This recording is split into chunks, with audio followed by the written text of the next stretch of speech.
Coaches, welcome to the Coach C Basketball Analytics Podcast. Preparation for the next season cannot wait.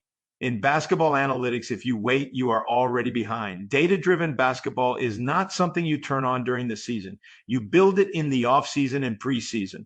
Pressure defense, passing lane denial, positionless offense, and developing specialists in the sport. That is the foundation. These concepts need to be clear, trained, and taught.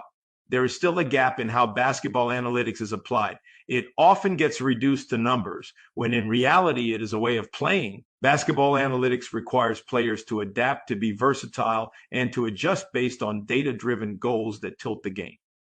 Most coaches understand what needs to be done. That is common knowledge. That is experience.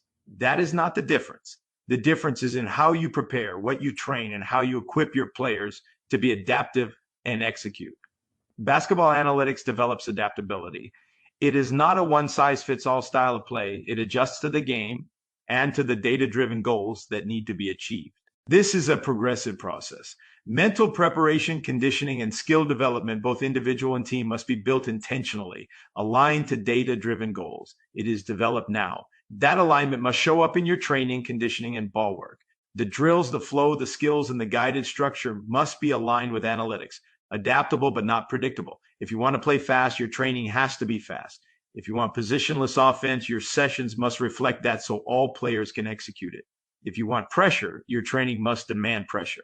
Otherwise, it will not show up. Practice must require those abilities, playing with space, with limited space, and still maintaining fluidity. The style of play must facilitate creativity, because creativity is unpredictable, and that is the key. When structure repeats, it becomes a pattern. Patterns create predictability, and predictability favors teams with superior talent. Relentless pressure, speed, and positionless transition offense with all players, regardless of size, prepared to play that way. Train players to be specialists of the sport, master the fundamentals, develop their go-to moves, and understand how to attack in different ways.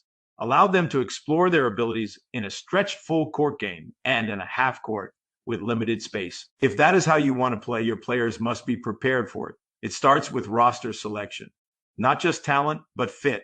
Players capable of sustaining pace, applying pressure, and executing that style of play. Then the work begins.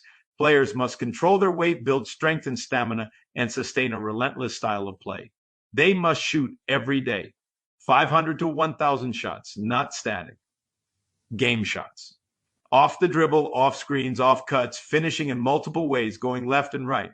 Conditioning must reflect basketball. Short and medium distance, repeated efforts, reduced recovery, all on the court with the ball at speed. Everything must connect. When preparation aligns with how you want to play, analytics becomes real. If not, it stays numbers with no impact. You build now. You build in the offseason and preseason.